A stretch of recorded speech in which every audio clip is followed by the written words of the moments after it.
Hey everybody, Silver here, and I found this planet with a canyon that made nearly a complete circle. So of course I had to run at Nap of the Earth in my guppy just for shits and giggles. And let me tell you, there was plenty of shits and giggles to be had. It was a hell of a good time. If you find something like this, I cannot recommend it enough. But anyway, thanks for watching episode 3 of the Build Journal for my Resurgence of Hope base build. Today, we're going to go over making the fabrication reactor and its associated conveyor belt leading to a storage area. So I'm going to finish this run real quick, then we'll get down to business.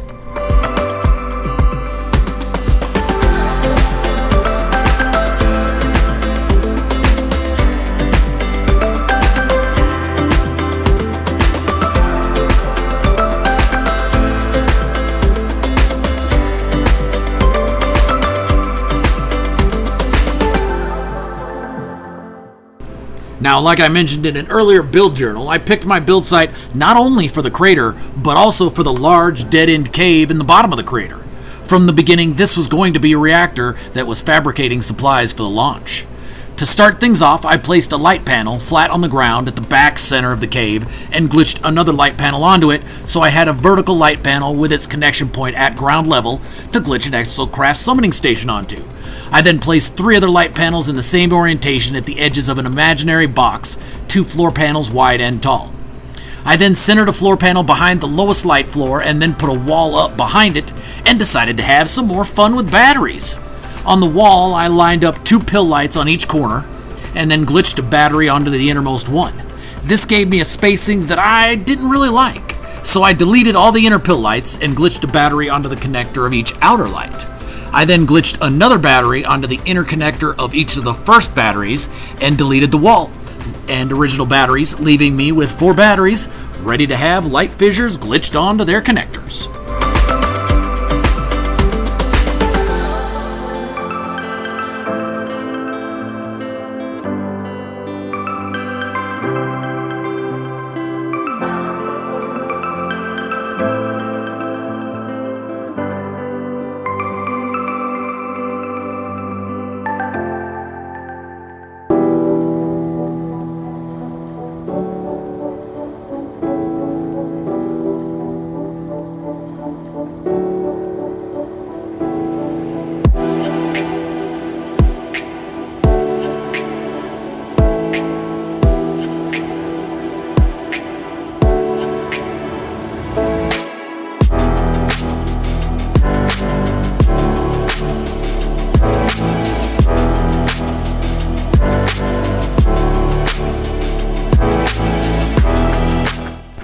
Now, when I was looking over the cave, I knew immediately my biggest problem was going to be that the floor was bedrock, so I wouldn't be able to destroy it and put it back like I could with the walls and the ceiling.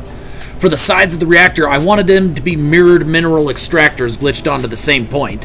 To do this, the connection point had to be at floor level, so I placed a line of light boxes that I sunk into the floor, making sure they were assigned to the scaffolding comp since I'd have trouble getting at them to delete them. I then used total wire control to place groups of 3 connection points on the line of light boxes. This way, I could glitch 2 mineral extractors onto the middle point, with each one facing a different direction. Now that I had all the scaffolding set for the reactor, I wanted to get the start of the conveyor belt placed before I actually glitched all the reactor pieces in, so that I had more room to work with. After spending a couple hours playing around with angles and spacing, I finally came up with one I liked. I started by getting a pyramid centered on the first vertical light panel, and just a bit more than a floor panel outward. Next, I used lab lamp adjacency to get a light floor onto the middle of the face of the pyramid to give me the angle I wanted. I dropped the panel down one so I could have the orientation I needed, and glitched my first staircase onto it. Spoiler alert, the conveyor is going to be made out of full-size metal staircases. Next, I decided to have more fun with batteries. I glitched a battery onto the lowest floor panel, and then another battery onto the 2 horizontal connectors of the first. What am I going to do with these batteries? Well, you're going to have to keep watching to find out. Then I decided to extend my conveyor belt a bit. I started by getting a horizontally level floor panel just off the end of the first stairs, and using triangle and frontage adjacency to move it just under a full floor panel away. I then snapped a staircase onto the panel and used lab lamp to light floor adjacency to get a light panel at the bottom of the stairs. I dropped the panel down one more, orientation doesn't matter this time, and deleted all but the second panel. Onto this second panel, you can simply snap the next staircase. Now for supports on the conveyor belt, I wanted the supports to all be cylinders merged into the staircase and then cubes down into the ground. I also wanted to have an emergency light merged into each cylinder, so I had a little bit of light but more for the fog effect. So I stacked pavers up to the level of the conveyor, deleted the top paver, and then centered a wire on the one below. Now I figured out that emergency lights point the same direction you extend the wire, so I had to make sure that all the wires extended inwards. Then I could place my cylinder back and drop cubes down into the ground.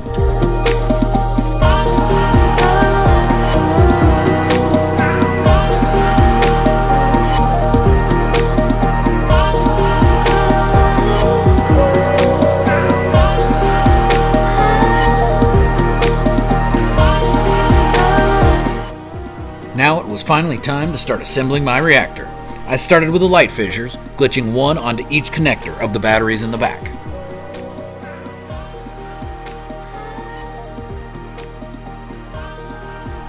Then I went along the side rows, glitching a pair of mirrored mineral extractors onto the middle connector of each group of 3 points. In order to get them glitched in opposite directions, you need to pay attention to the orientation of the lightning bolt on the connection point. Whichever way it is facing when you glitch the first extractor, you need to move your cursor around on the point until it's facing the opposite direction to glitch in the second extractor.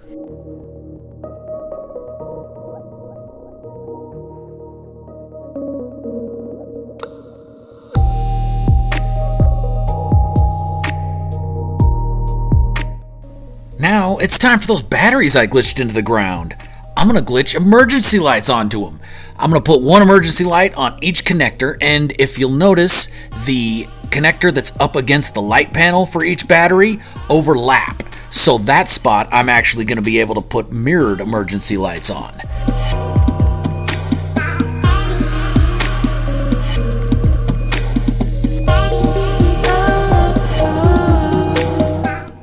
Now here's where I had another great idea.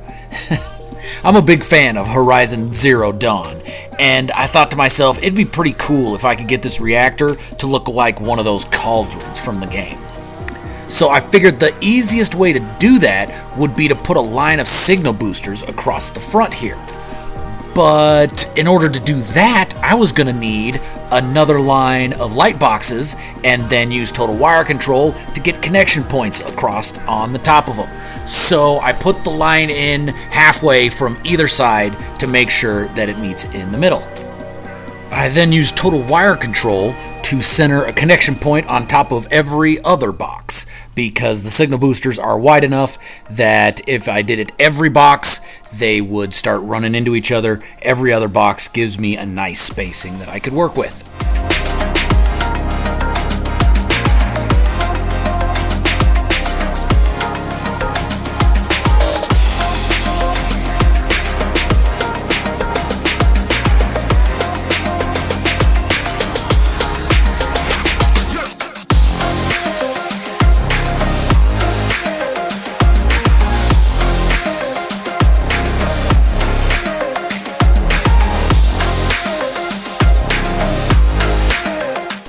Once I get the line of signal boosters glitched in, it's time to put back the 2 mineral extractors I had to remove to give me the room I needed to put the boosters in the first place. After that, it's time to put in the Exocraft summoning stations. First thing I set up when I started this was the 4 light panels I needed to glitch those onto. Once I get them glitched in, I like the look. It's pretty sweet, just what I was wanting.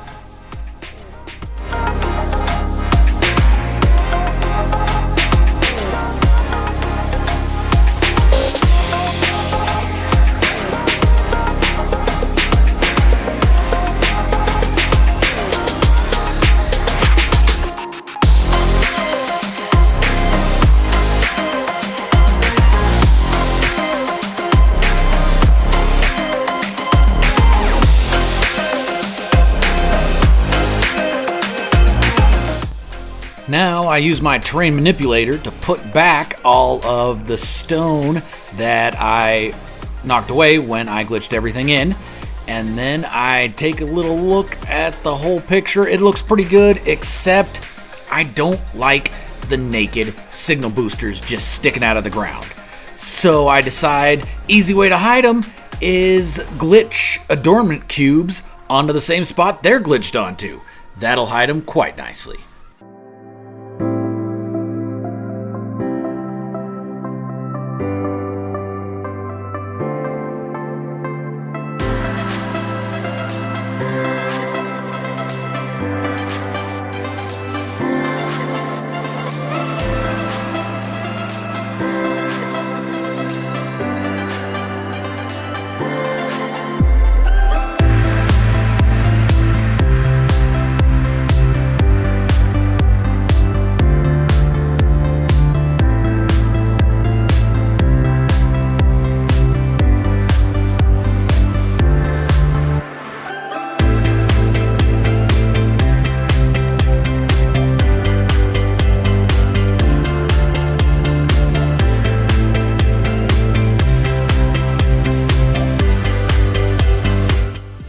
Now it's time to set up the supplies coming out of the reactor.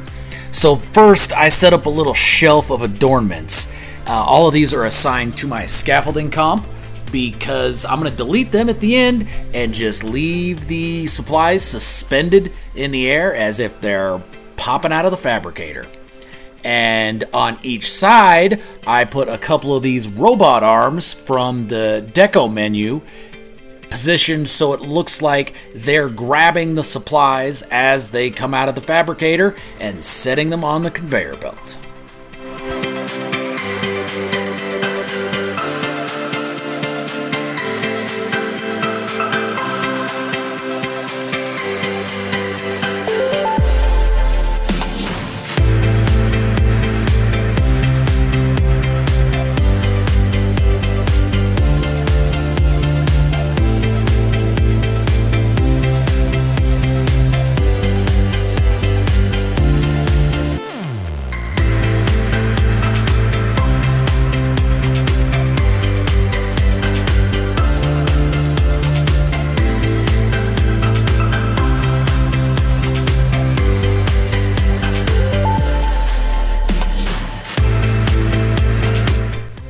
Next, I put a couple walls on the side of each set of stairs, and I'll get to those in a minute. But for now, we're going to extend our stairs out a bit more and take them up above ground.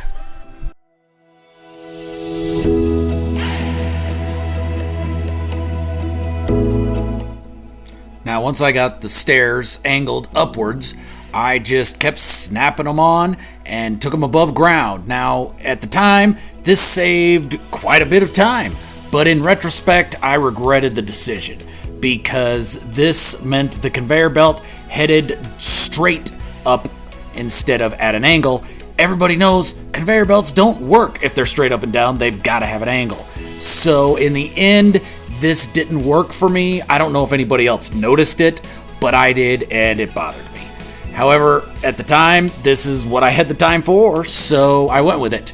I then went and snapped walls on the side of each one of the stairs. Again, I'll get to these in a minute. Then I went back above ground and balanced a frontage on the end of the last set of stairs so I could get a horizontal floor panel snapped onto the end of it. I'll get to that in a minute, though.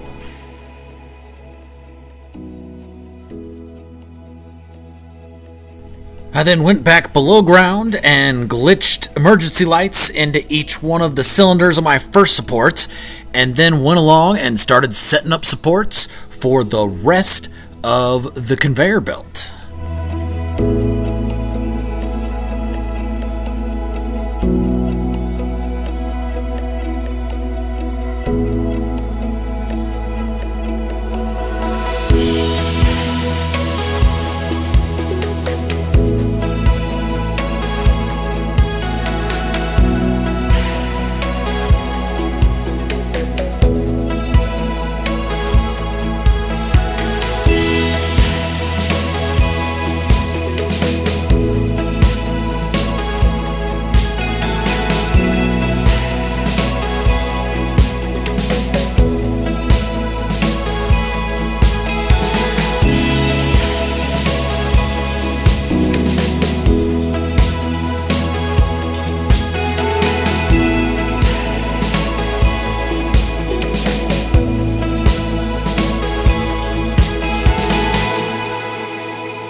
Now it's time to use those walls I put up, because I want industrial barrels sprinkled every 2 or 3 staircases along here, but I want them on their side, and so I can't just green state them and rotate them, because then there's going to be a gap between the barrel and the staircase. So I got to wire glitch them, but in order to get them to come in on their side, they've got to be wire glitched off of something on the opposite side of the stairs, thus the walls. However, the walls aren't sufficient.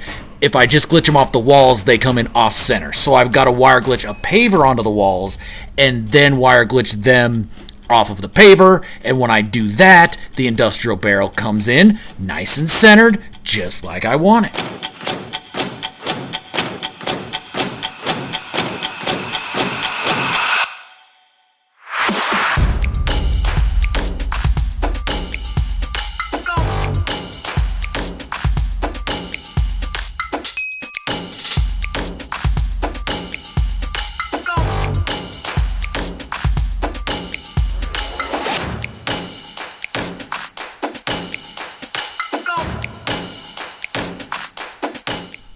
Once I get some industrial barrels wire glitched in down below, I go through and delete the walls because I don't need them anymore, and then go back above ground to finish building my conveyor belt. Now above ground, I figure something out that I wish I'd known the whole time because it makes it easier to curve your stairs, but it is what it is. I know it now.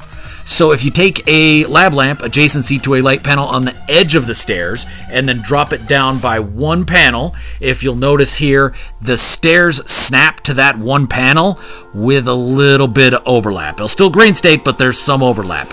So if you then drop it down 1 light box instead of a full panel, that gives you just enough room that now the stairs will green state without overlapping. And if you notice, the stairs are in the same orientation that the floor panel was. Got to get the stairs some texture here, but this allows you to curve the stairs however you want by controlling the placement of the floor panel. So you angle the floor panel however you need to angle it, and you can get your stair in at that same angle, which makes things so much easier.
So now that I've got the conveyor belt extended to the edge of the crater, it's time to put in a bit of a storage area for all the supplies.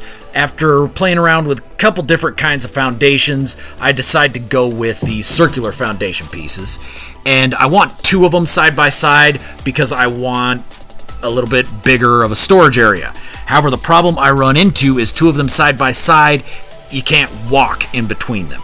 So I figure I'll just glitch a floor panel in between them, put a pill light on the ground, and use that as my connection point to glitch it in there once I place the second one down.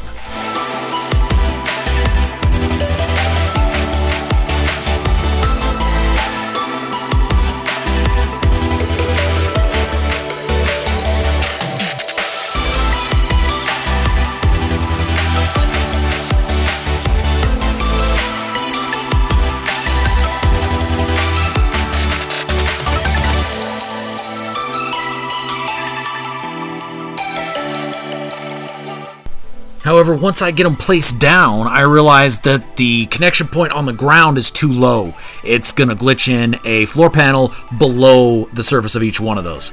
So instead, I got to place the pill light on top in between where they meet, and that gives me a nice level floor panel that I am then able to walk over.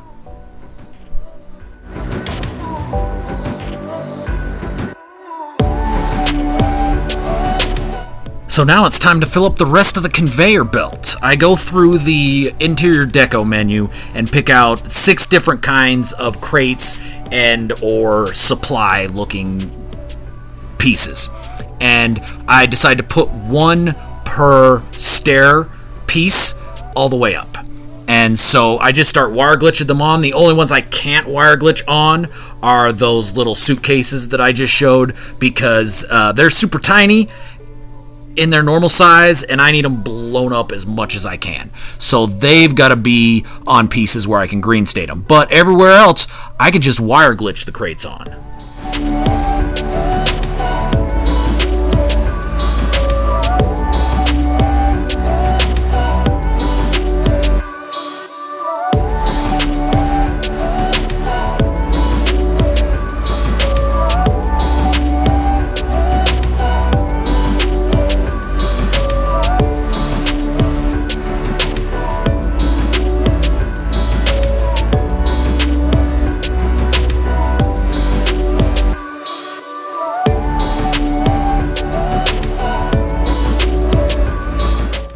Once I get the pizzas glitched all the way along the conveyor belt, it's time to start making piles of them in the storage area. Since I picked 6 different pieces, I've got 6 different piles to make. Let's get stacking.